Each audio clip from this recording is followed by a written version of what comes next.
तो टाल लगा रहे हो उसमें जो कैटरिंग की, भाई ये चाउमीन है, ये फुल्ला है, ये वो है। अगर आप भजन और भोजन बैठ के अच्छा लगता है, बैठ के खिलाओगे तो आपको ये दुकानें लगाने की ज़रूरत नहीं पड़ेगी।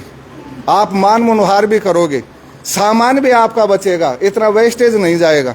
आज प्लेट को फुल भर लेते और उसमें चौथा हिस्सा खाते, तीन हिस्से डस्टबिन में जा रहे हैं, सामान भी वेस्टेज हो रहा है। तो हम विचार कर रहे हैं कि आप बैठ के खाने की व्यवस्था करो, क्योंकि भजन और भोजन आसन पर ही अच्छे लगते हैं। अगर खड़ा खाना रखोगे 20, 25, 30 हज़ार आदमियों की आप खाने की व्यवस्था करोगे तो भी आपको कोई बचा नहीं सकता, क्योंकि पूरा पैसा फिर भी बाजार में जा रहा है, आपके पास नहीं रुक रहा है। तीसरी हमारी जो सुझाव है इसी शादी उदियों से संबंधित जो है कि दिखावे और प्रदर्शन के साथ, जैसे इनके साथ और भी कई चीज़ें चल रही, मिलनी का काम हो रहा है। मिलनी में आज 150 आदमी जा रहे हैं, 200 आदमी जा रहे हैं, 300 आदमी जा रहे हैं। अगर किसी के 3 बेटियां 3 जगह से मिलनी करने वाले आ गए तो 500 आदमी हो गए, और 500 उसको गांव में से बोलने पड़ेंगे। उन 500 आदमी को अगर मेरा भाई गरीब है, वो 10-10 रुपए भी देगा तो उसकी जेब के ऊपर 5,000 का भार पड़ रहा है। क्या हो गया ये मिलनी में? आप बच्ची देखने जा रहे हो, बच्ची अगर मेरे बच्चे के लिए सही है, मुझे पसंद है, तो पसंद और नापसंद तो मेरी होगी, गाँव की थोड़ी पसंद होगी। वो आगे गांव जाके उसको पसंद करेगा, गांव आपको ये कह देगा कि हाँ ये पसंद है हमारे को। आप खुद पसंद करो, ठीक है, आप देख और आ जाओ। ये मिलने को ऊपर बंद करो। जितना आपको कुरीतियां नजर आ रही हैं उनके ऊपर, सबके ऊपर अंकुश लगाने की कोशिश करोगे तो ही बच पाओगे। नहीं आपकी जो 2-2, 4-4 बीघा है ना, इनके ऊपर महाजन कृषि फार्मों के बोर्ड जल्दी ही टक जाएंगे। तीसरा, जैसे छठी की रात पता नहीं आपकी तरफ इधर होती है कि नहीं होती है, हमारे तो खीर जलेबी की रसोई भी बढ़ने लगी। हम करोड़ों रुपए दे के भी बदनाम हो रहे हैं, हम करोड़ों रुपए दे के भी बदनाम हो रहे हैं। विदा में करोड़ रुपए दे दिए, वो ही बारात वाले थोड़ा सा आगे चल के कहेंगे 1 बीघा के दे दोगे दक्खी, मतलब नाम नहीं हो रहा है उसमें। तो हमारे पास अगर ज्यादा हो रहा है, तहसीलों में जा रहे हैं, कह रहे हैं भाई कोटपूतली और बानसूर सुधर जाओ, पूरा देश सुधर जाएगा। सच कह रहे हैं, वो गलत नहीं सह कह रहे, हम मान रहे हैं इन बातों को, लेकिन हम सुधरेंगे जब हमारे को टोकने लग जाओगे। दहेज के ऊपर जो गिनने वाले हैं मेरे जैसे नाम वाले, भाई ये खड़ा होके गिना, भाई कौन गिना, भाई वह सुरेश जी गिने 6 रुपया, और हम क्या करते बैठने वाले, वाह सावा मौज कर दी। इस शब्दान बंद कर दो। जब उनकी निंदा करना शुरू कर दोगे ना तो अपने आप लुक जाएंगे, अपने आप छुप जाएंगे। बुराई की आप तारीफ करोगे तो बुराई बढ़ती चली जाएगी, और बुराई की तारीफ करना बंद कर दोगे तो उसके ऊपर अंकुश लग जाएगा। तो वाह सावा करने को बंद कर दो आप, यह अपने आप बंद हो जाएगा। प्रदर्शन बंद हो, वो प्रदर्शन इसलिए कर रहे हैं कि आपसे वाही लूटना चाह रहे हैं। छठी की रात है, उसके ऊपर मैंने आपको बता दिया कि छठी की रात है, इनको भी बंद कर दो आप। आगे सगाई मिलने का मैंने बता दिया। लगन बान बनवारे, आजकल जो बान बनवारे हो रहे हैं वो कितने बड़े हो रहे हैं, वो छोटी मोटी मेड़ मंडप हो रहे हैं। पहले लड़के और लड़की को खाना खिला देते थे। ये हमारी रीतियाँ थी कि परिवार कमज़ोर होते थे, खाने के लिए उचित व्यवस्था नहीं होती थी। 15 दिन का 13 दिन का लगन मंगा लिया, लड़के को अच्छा भरपेट अच्छा खाना खिला दिया, उसको कुछ चौपट मिल गया, उसके शरीर में जान आ गई। आज इतना कोई कमज़ोर नहीं को खिला पिला नहीं सकता। तो गाँव को खिलाना पिलाना बंद करो कि भाई आज मैं बान बनवारा दे रहा हूँ, पूरे गाँव को निमंत्रण दे दिया। दूसरा भाई गरीब है, वो भी बान बनवारे से अनुत्तर होना चाहता है, वो उसको बान देकर वो भी फ्री होना चाहता है, लेकिन उसके ऊपर भार है कि वो पूरे गांव को जिमा नहीं सकता, क्योंकि दूसरे भाई ने जिमा दिया तो वो कैसे जिमाए। तो इनको भी थोड़ा छोटा कर लो, इनको कम कर लो कि हम आप बच्चे को खाना खिला के भी ये चीज़ आपकी औपचारिकताएं पूरी हो सकती है। तो कुरीतियों को छोड़ के रीतियों पर ही आ जाओ आप। भात के प्रोग्राम हमारे उधर तो ये हवा आ चुकी है, आप तक भी पहुँचने में देर नहीं लगेगी, क्योंकि आपसे हमारे तार जुड़े हुए हैं, फिर आपसे आगे चली जाएगी। हमारे उधर हरियाणा से आई ये हवा कि आज भात में उठने के लिए पूरी बस भरी हुई आती है, लड़कियों की, आदमियों की बस भरी हुई आ रही है। बर्तन भांडे आ रहे हैं, अभी तो थाली कटोरी प्याली से ही काम चल रहा है, आगे कढ़ाई और दुकड़िया भी चल जाएंगे, जो बंटवारा हो रहा है वो। तो इनके ऊपर अगर बैठ के विचार नहीं करेंगे तो इनके ऊपर अंकुश नहीं लगेगा, और हम फिर और उसी गर्त में चलते चले जाएंगे। ये पंगत प्रसादी ये हो गई। लड़की की शादी में लेन देन का जो है उसके ऊपर भी आपको विचार करना है।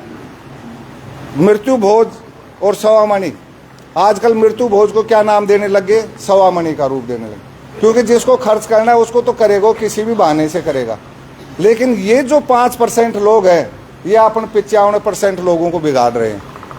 हम 95% लोग इन चीज़ों को रोकना चाहते हैं, सुधरना चाहते हैं, हम अपने आप का बचाव करना चाह रहे हैं। लेकिन वो जो 5% शायद आपके बीच में होंगे भी नहीं हो और आए भी नहींगे, क्योंकि वो जैसे अपन नहीं 1 क्विंटल दूध को जाउन भर छाछ है जो दही बना देती है, वो 5% लोग ही बिगाड़ रहे हैं, जिनके हम टेंट में अलग से व्यवस्था करते हो, सोफा सेट डाल के ड्राई फ्रूट से उनको खिलाते हैं, तो दिमाग तो उनका चलेगा, अपना थोड़ी चलेगा। जबकि अपने बच्चों को 2 किलो बादाम लेके नहीं खिलाते कभी हम, और उनके लिए 2-2 क्विंटल वो चारा पानी रख देते।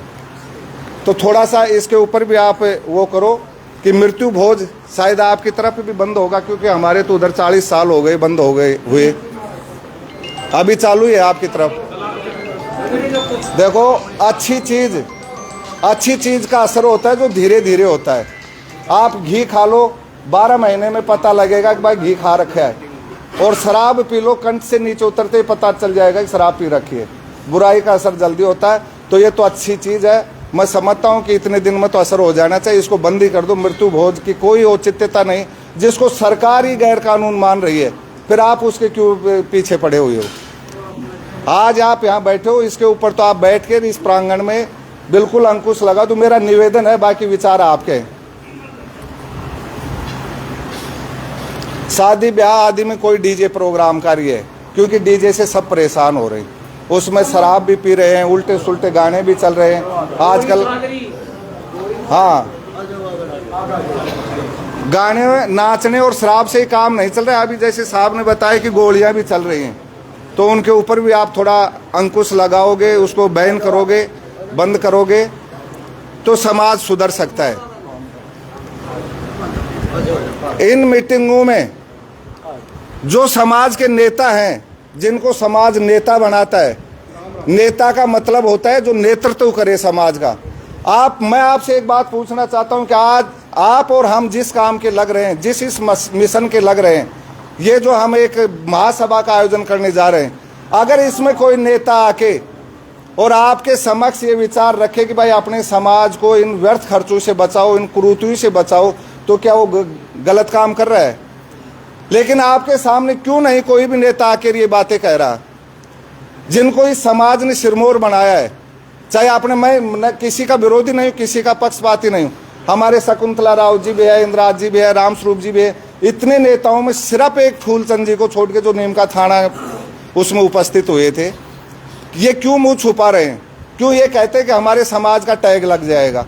भाई ये गुजर, हम समाज में कौन सी बुरी बात कर रहे हैं? हम समाज में इन कुरीतियों को बंद करने के विचार कर रहे हैं। वो नेता हैं, अगर नेता की मीटिंग होती है तो 10-10 हजार आदमियों का काफिला लेके वो पहुंच जाते हैं। फिर आज क्यों नहीं पहुंच रही समाज को सुधारने के लिए? वो समाज का पतन क्यों चाह रहे हैं कि भाई समाज का पतन हो? क्योंकि वो समझते हैं कि अगर समाज सुधर जाएगा, समाज के खर्चे मिट जाएंगे, तो ये शिक्षा पर खर्च करेंगे, और जब बच्चे शिक्षित हो जाएंगे तो उनके जयकारे कौन लगाएंगे? उनको जयकारे लगाने वालों की भी ज़रूरत है। उनके ऊपर आप दबाव बनाओ कि आप भी आओ, इस समाज सुधार की मीटिंगों में आओ और समाज को संबोधित करो, क्योंकि आप समाज का नेतृत्व कर रहे हो। इन समाज को समझाओ और इसको एक सही दिशा दो, क्योंकि नेता का मतलब होता है नेतृत्व करने वाला और एक सही दिशा देने वाला।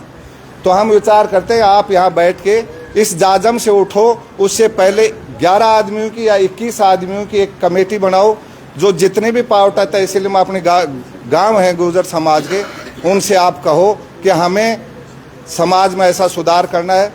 5 अक्टूबर को पनियाला गौशाला में एक अपनी महासभा है, बड़ी महासभा है, जिसमें आपके जो विचार, यहाँ सुझाव जो हैं वो लिए जाएंगे, उनके ऊपर विचार किया जाएगा। उससे पहले अपनी एक मीटिंग होगी जिसमें सारे सुझाव रखे जाएंगे। महासभा के विचारों से आपकी सहमति होती है नहीं है, वो आपके विचार हैं, लेकिन हम वो विचार हर तहसील में जाके, हर गांव में जाके लोगों से ले रहे हैं कि हम समाज को कैसे सुधार सकते हैं। 5 अक्टूबर को जो 9 गांव है पनियाला के चारों तरफ, आज मैं उनको नवरत्न की उपाधि दे सकता हूं कि उन 9 गांवों ने ये पहल करी और वो वहां आपकी व्यवस्था करेंगे, सारा अरेंजमेंट करेंगे। उन गांवों को मैं धन्यवाद देता हूं।